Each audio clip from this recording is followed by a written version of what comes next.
So today we have our TDS guests from the US of A. And why are we talking about USA is because we have our ICAN, the International Conference for Autism and Neurodevelopmental Disorders, happening in the US of A, which is going to be happening on the 17th and the 18th of April 2025 at the Omni Resort, ChampionsGate. And believe me, it's going to be an amazing experience because the theme of ICAN this time is Voices of Autism, personal journeys, professional insights. So you will hear from the individuals on the spectrum themselves. Who else can narrate their stories better than them? Next will be parents who will be sharing in their experiences, and definitely our professionals and doctors as well. What a combination is that going to be? Isn't it exciting, guys? So I am definitely waiting for this particular event, which is the ICAN. And one more exciting thing that I would love to share with y'all. Dr. Temple Grandin, who herself is on the spectrum, an author, a speaker, and an autism rights activist. We already know her. She is going to be present with us in person. Yes. And also to join us along is going to be Matt Morgan, who is a former WWE wrestler, and he is a father of a child on the spectrum. And we have Thomas Island, who is going to be our end keynote speaker.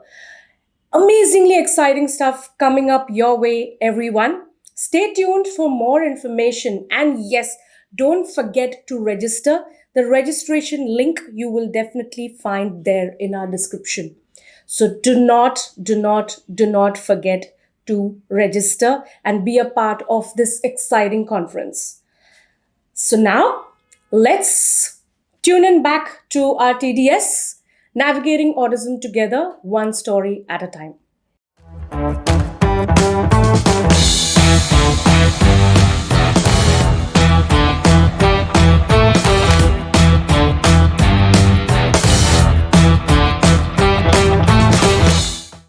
Yes, so we have a BCBA with us, and we have an RBT specialist with us who is also a stepmom to a child who is on the autism spectrum.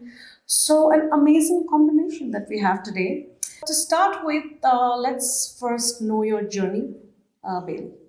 I have been in the field for about 5 years now. I started just after COVID. I graduated from college. I didn't really know what I wanted to do. I was searching for something with meaning. And then I stumbled across this field because one of my neighbors was a BCBA. And I was like, that sounds really fun. That sounds like something I could do.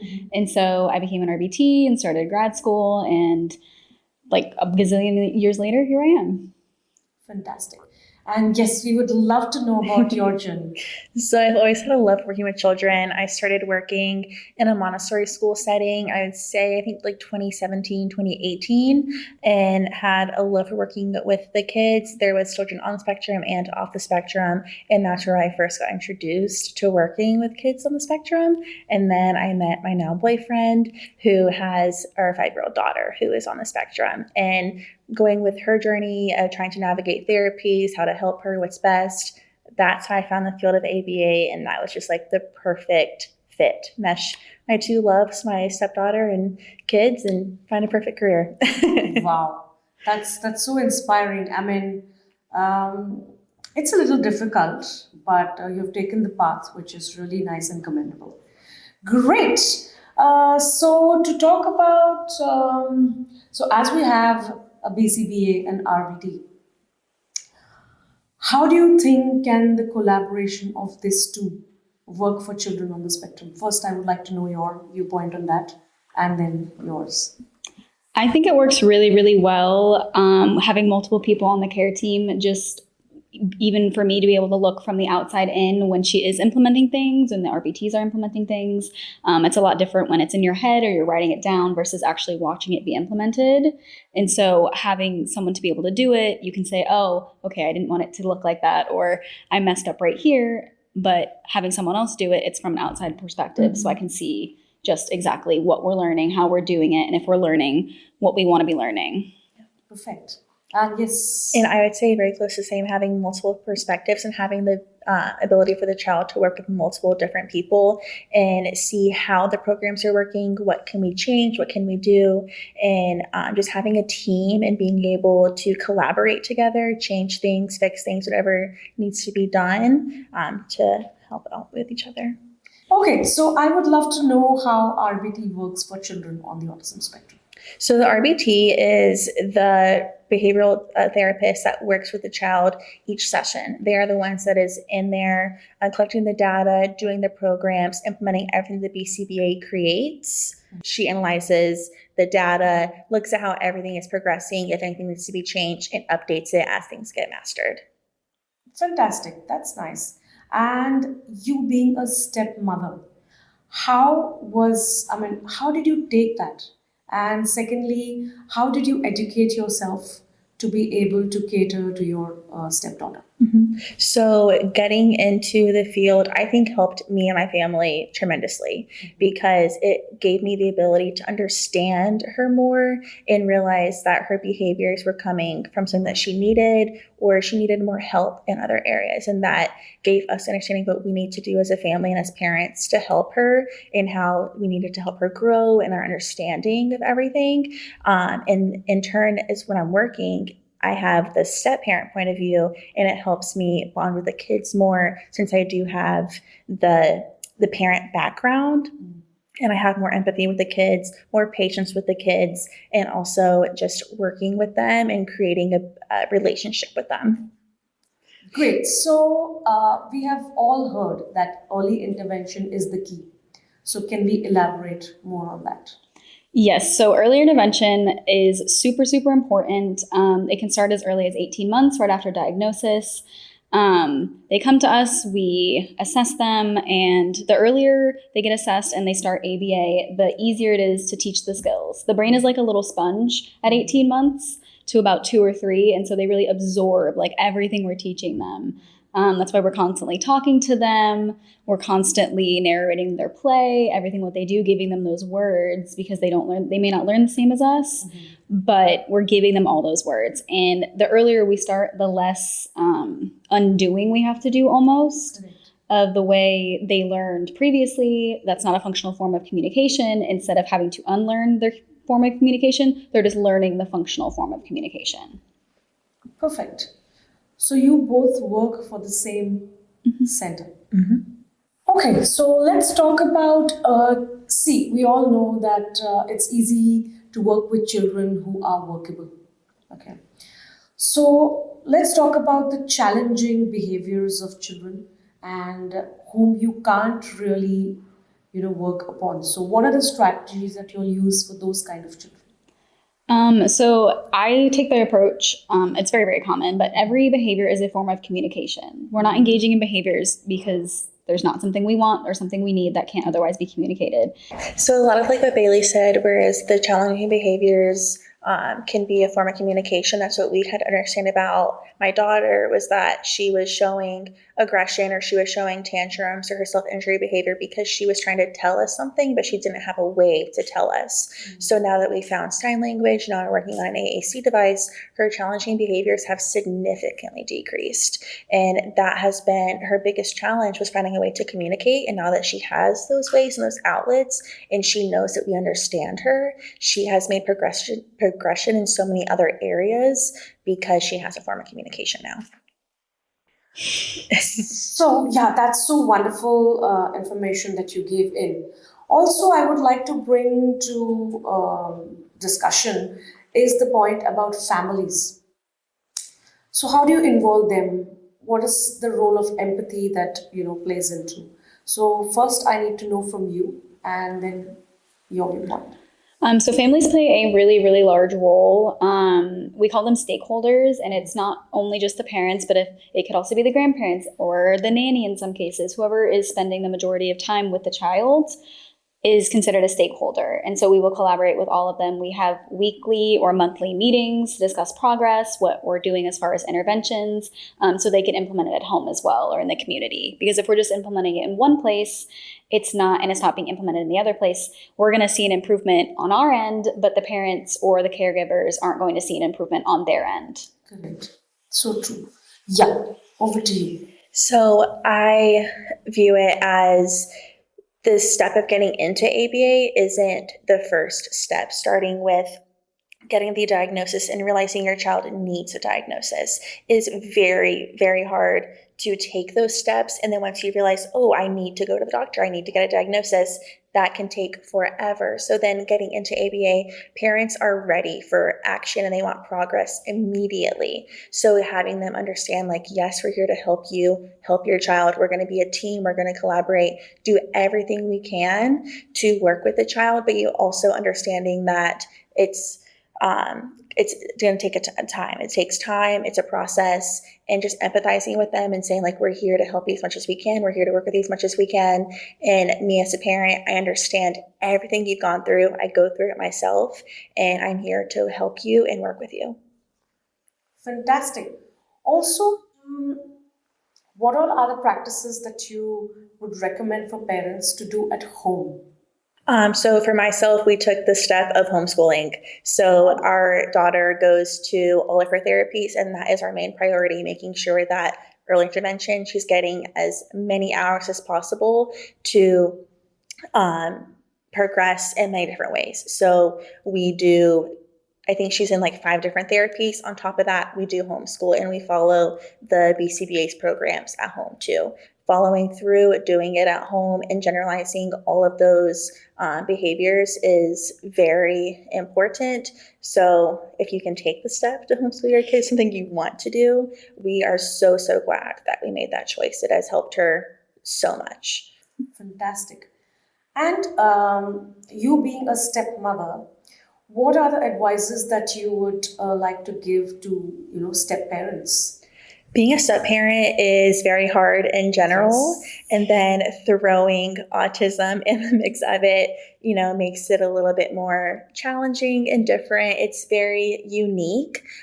So just being there to support both parents, and then also having split households. You guys are going between 2 houses, so making sure that both houses are on the same routine. Bedtime is the same. Dinner is the same. You're following the same programs, and communication has to be so good to make sure that the child is getting the most out of everything. Teamwork is the biggest component of it all.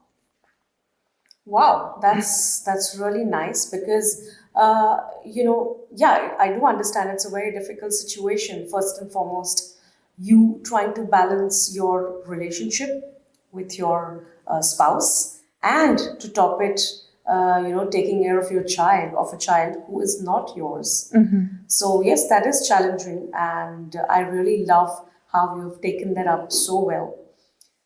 But then, what inspired you? I mean, you got into the relationship, you both got married. What inspired you to take up the RBT, and how did you go about it further?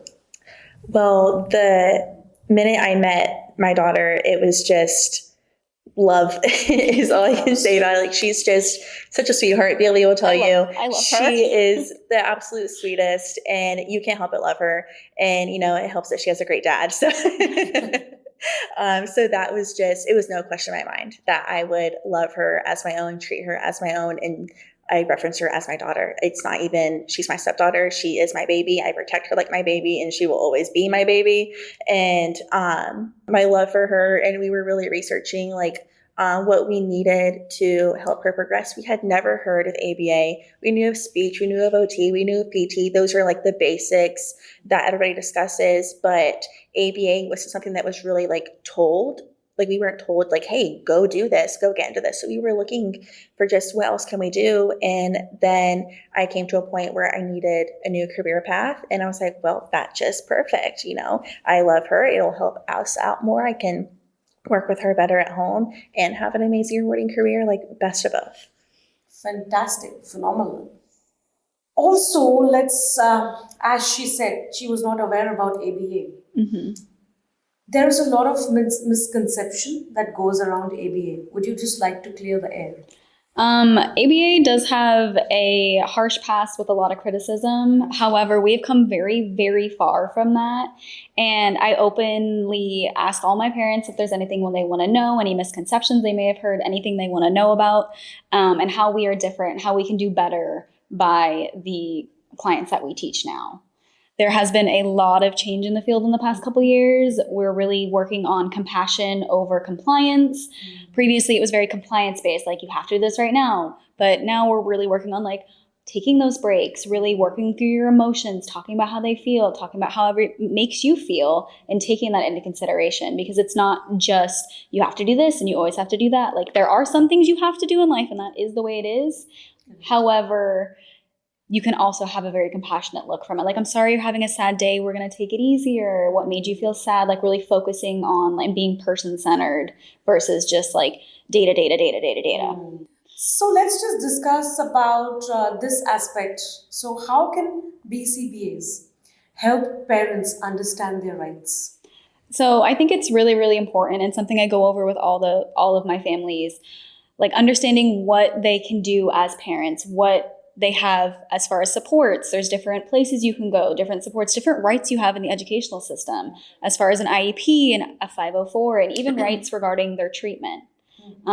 There are a lot of unethical practices regarding like just charging your client if they don't have 40 hours. Oh, their re-auth was only approved for 35 instead of 40. We don't take kids under 40. That's not something we practice, but it's also something that the field is moving away from. We rarely see kids with 40 hours now because it's a full-time job. Sometimes we don't even want to be at our jobs for 40 hours. I couldn't imagine being a 3-year-old and having a full-time job. And so it's just advocating for what you think is best for your kid, but also knowing that they cannot overstep you. You are the parent, and what you say is going to be like the defining factor. If you don't want your kid there for 40 hours a week, there's nothing saying that they have to be there. If you want to build up their hours, you can build up their hours. What would you like to say about that? So in a lot of parent support groups that I'm in, I see a lot of parents, and even my own partner, he says all the time, like if we didn't have me in the field and I didn't have an understanding of what we could do, then he would be walked all over and he would be taken advantage of, because you don't know what their supports they can do for you and your family. He doesn't know what questions he can ask, or that he has a right to view the data, or that he has a right to parent trainings weekly, bi-weekly, monthly, whatever he wants. He has the right to ask for that. And that's not something that is heavily advertised by a lot of different clinics. And a lot of people that I talk to, specifically mothers and a lot of my support groups, is that they just feel like their kids are kind of pushed off in just a paycheck for a lot of the clinics, and that they're not really there and in it for the progress and their love for the child. They're there to make sure the kid is there for 40 hours and they're getting The most as much as they can. So it's just, parents just need to like advocate for themselves and their family and for their child, so that they are getting what they're asking for, and that they have the confidence to ask those questions and push for those things that they're really needing for their family.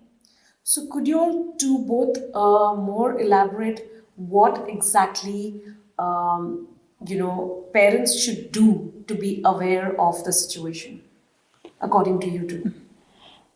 Something that parents can do to be aware of the situation is use the resources like IEP advocates, or we have here in Orlando, we have UCF Card, who are very up and aware of everything that is available to them. A lot of parents don't realize all the extra funding, the resources that are available for their kids, because nobody tells them. And so until you look it up or until you ask the questions, I've had parents before, they're like, they don't ask the questions. And so I offer up the information like, okay, these are other resources out here for you. If you want to take the step in homeschool, you can get a step up scholarship. You can do all these other things along with ABA therapy, versus just, okay, well, they have to go to public school and they're going to be in a regular classroom. I can't get an IEP meeting.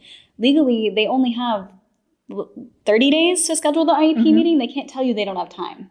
and they have to follow the IEP. It's a legal document. It's not something they can brush off to the side. And a lot of parents don't understand just how much of an issue it is if they don't follow the IEP or their 504 plans, because it is a legal document and they have to implement it the way the IEP says.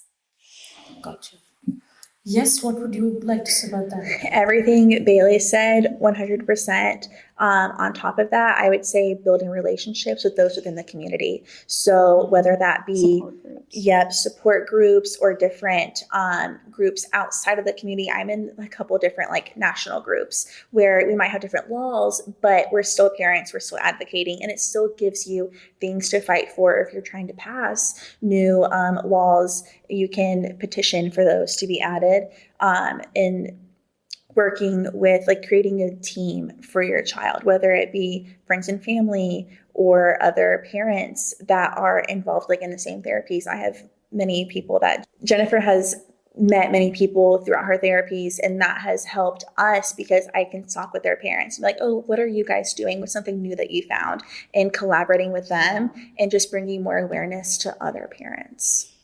So how important is it transparency between the professional and the parent? So how do you think, how important is that? I think transparency is one of the most important things we can have. I've seen a lot of clinicians, BCBAs in the past, they're like, oh, progress is great, they're doing phenomenally. And it's not exactly the truth.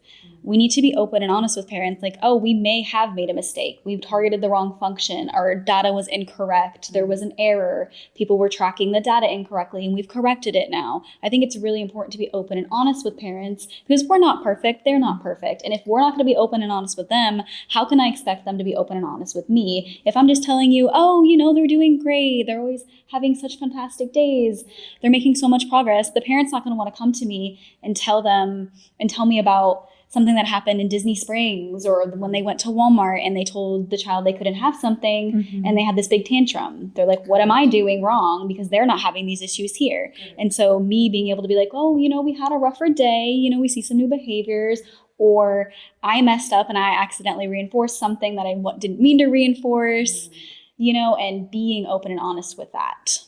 Perfect. Yeah. What would you like to say on this? The open communication is so important because, you know, they're with my child, you know, 8 hours a day, and then I'm going to take her home and I need to know if she's had a good day, if she's had a bad day, what to expect when we get home. Because if they said, oh, she's had a great day today, and then we get home and she's having self-injury behavior, or she's just in tantrums, like, oh, she did fantastic. I'm like, well, obviously she had a rough day today, so just explain to me why. And then in return, when I drop her off, I'm like, oh man, you know, she had a hard morning. Like she did not sleep good, or she was upset. And just being able to communicate and not feel like that there's like a boundary that I can't cross. Like I can really talk to you about anything and you're not going to judge me. You're not going to judge my kid. I don't feel bad for telling you that we had a horrible weekend or we had a fantastic weekend. Like I want to be able to talk with you about anything. I want to be able to cry and laugh with you, and you understand and you feel those emotions with me. Well, there shouldn't be like an expectation for like the parents to always be like, oh, they're doing great. Or for us to always be like, oh, they're doing so good. Like there shouldn't be an expectation for what is going to be said. I want to know, did your child sleep last night? I want to know the truth, because if they didn't sleep last night, they might have a really rough day. And if you don't tell me that, I'm going to be like, okay, well, why are they having such a rough day? What's going on? Yeah.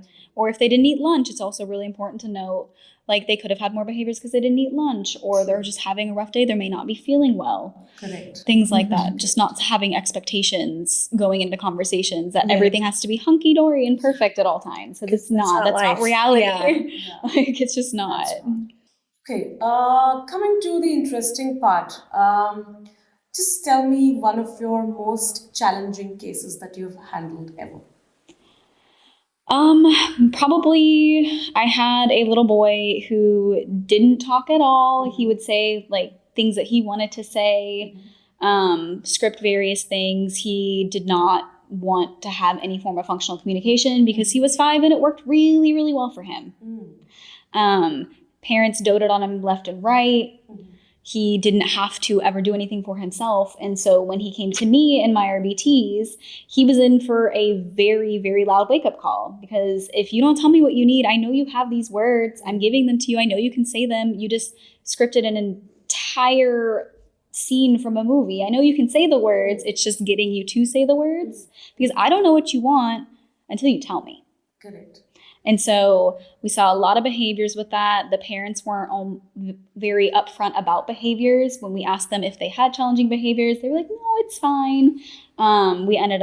Me and the technician both ended up getting pretty severely bit and ended up in urgent care, just because there was no open communication. I think the parents thought from previous experiences that if they told us about the biting, we wouldn't take them on as a client. But in reality, we're just asking so that we can keep everyone safe. It's not going to hinder us from taking the kid. Correct. It's just so that we can take the proper precautions, like wear long sleeve shirts. I'm not going to reach across them if I know that they might bite, I'm going to walk around to the other side instead. Correct. And so it was a very challenging case, because it was 5 or 6 years of not having to communicate their wants and needs and just engaging those behaviors instead. Mm-hmm. But within 4 or 5 months, we were talking in full sentences. We were talking about our emotions. We knew all our personal information, and the behaviors were almost non-existent. So what were the strategies that you put in to be able to reach the goal? I have always told my team just to never anticipate their needs. Until they tell you what they want, you have absolutely no idea. Okay. Until they actually communicate what they want, I don't know what you need. Mm-hmm. You could be pointing to something, but if I know you can talk, well, we can say food, we can say eat, we can say hungry, we can say drink. Like, I don't know what that is unless you tell me. And so really not anticipating the needs of the clients is what I've found is really, really helpful. Fantastic. And obviously we have to anticipate to a certain point, but like for things they want to play with, like, oh, I didn't know you wanted to play with this really fun car ramp that I'm playing with. But now that you've told me that you want to play, of course we can all play together, But the next time it'll be cars instead of just waiting for me to prompt you to say cars. Wow. And yes, one of your experiences, challenging ones. I would say it goes along with just the lack of communication whenever he first came in. Very similar, but he wasn't 5. She was 3.5, and she hadn't been out of mom's arms. She was a stay-at-home mom.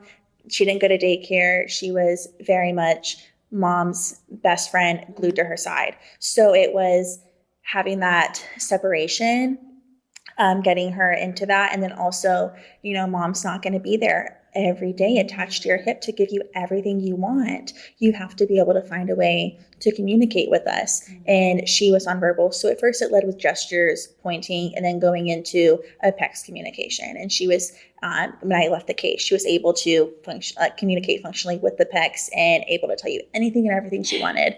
And the progress was amazing. Wow, that's fantastic. And I would love to know one of your happiest moments that you've experienced with your stepchild. Oh my goodness. Okay. So this was just a couple weeks ago. I was dropping her off at ABA, and I had no idea that they were working on waving goodbye. And I was walking out the door, and she waved bye to me completely unprompted, and I did not even make it out the door without crying and bawling my eyes out. It was just, you wave bye to them, and if someone picks up their hand and they wave bye to you, they're waving bye, but it's not the same as when they pick up their own hand, give you a big hug, and say bye to you, and you can just feel the love, and it was just. She waved to me the other day, and I was it's the cutest, cutest thing. It melts your heart. And now half her waving, strange on the screen, I'm like, wave, say hi. So yes, you can tell me one of your happy moments. I always have a really, really happy moment when we have that first independent communication. It's always super rewarded. Like, you want chips? Of course, have the whole bag, the entire bag. You said it by yourself. I love that. We're going to really reward you so you understand that your words matter. And when we first brought in one of my current clients, she wasn't really talking. She wasn't saying much. She would occasionally say one word of something super reinforcing to her. but really not saying anything. And now she can communicate. We've taught her to communicate her emotions, and she's communicating in full sentences. And so now if something happens, she can tell me, I'm sad. And it makes me really happy. Not that she's sad, obviously, but that she can tell us how she feels. Or if she's hurt or she's sleepy or she doesn't feel well, she can communicate those things now, which before would just have been tantrums. And so we went from not really talking to actually being able to communicate how we feel and what we can do when we feel, those coping mechanisms, and identifying how other people feel and what we can do. Like, oh, my friend is feeling sad, so I'm going to ask them if they want a hug. Things like that, like building the empathy, building the communication, and really understanding other emotions as well as her own. Fantastic. So something that I've been working in the field for quite a while now, and I've worked for like really small companies, but also really, really big corporations, and just the vast difference between the smaller BCBA owned companies versus the really large corporations is huge. The really, really large corporations, they have very rigid policies. If the child doesn't fit into those norms or conform, their family doesn't fit into those molds, it's harder for them to get the services they need. If they have other therapies, if they push for 40 hours, so on and so forth, versus working for a small company like I do now, Peak Behavioral Center, we are able to work with the client's schedules. We're able to be more individualized, more one-on-one, and really take the time to not have to have every kid fit the mold. We're going to do the different assessments versus just have everyone doing ABLES or VB MAP instead of, we might just only need to be working on social skills. So we'll do a social skills assessment instead. We're not having to be stuck with strict criterias for certain things. We can program the way we want. Like, this might not work for one kid, but it will work for another. But if you're at some of the larger companies, they will be like, okay, well, we have to do it this way because it's policy. But that doesn't work for everyone. And I know you've had experiences. You really were just talking about this, about how I will always choose a small BCBA-owned company over any large corporation. I would not send my daughter to win. So, yeah, it's just the difference is really, coming from working at both, the difference is very, very, very large. That's something new to know. Also, to sum up our amazing conversation that we've had today, one message that you would love to give to our audience and one message that you would love to give. Start with you. All behavior is definitely a form of communication, and autism is not something to be afraid of. We're all just trying to communicate. We all learn differently, and it's just the way it is. It's just life. Not everyone's going to learn the same, and we're finally coming to a place in society where we understand that. Correct. Yeah. Yes. So my one piece of advice to every family that is navigating autism, a diagnosis, or what they think they need to do for their child is just to advocate. And when you advocate, people try and make you be quiet. They tell you you're advocating too much or you're too loud about it. And I tell you to be louder, because you are never advocating too much and you are never fighting too hard for your child. And when you think it's not enough, you speak up and you fight even more, because there is a lot of differences. Everyone's path is different, but it all leads back to wanting the best for your child and wanting a bright, amazing future for them, whatever it is, whether you want them to be independent or whether it's just working on social skills or them being able to do whatever they can do. And just continue fighting for them and never give up. Don't put them in a box, because there is no box. Every child is different, and let them do what makes them happy and just love them for it. So fabulous. That was a powerful message that you'll have given across. So you being a professional as well as a parent, so how do you balance out? I think it's a lot like every other family navigating the work-life balance. It is difficult to work in the field and then go home and kind of deal with the same thing. But it's also very rewarding that I know when I go home that I'm going to be able to help her, that the knowledge I gained that day will also be transferred into our home. And just like every family, every working family, it's exhausting. Working, no one wants to work full time and then have to go home and then you're continuing to work again. But it really has helped us so much that I have no regrets of choosing the career that I chose. It has helped us so much that I honestly can't believe I ever did anything else. Wow. That's nice to know. Amazing. Thank you so much, both of you. And we are so glad that you have been here. So, yes. Thank you for having us. Yes, very excited. Thank you for having us. Thank you. Thank you so much.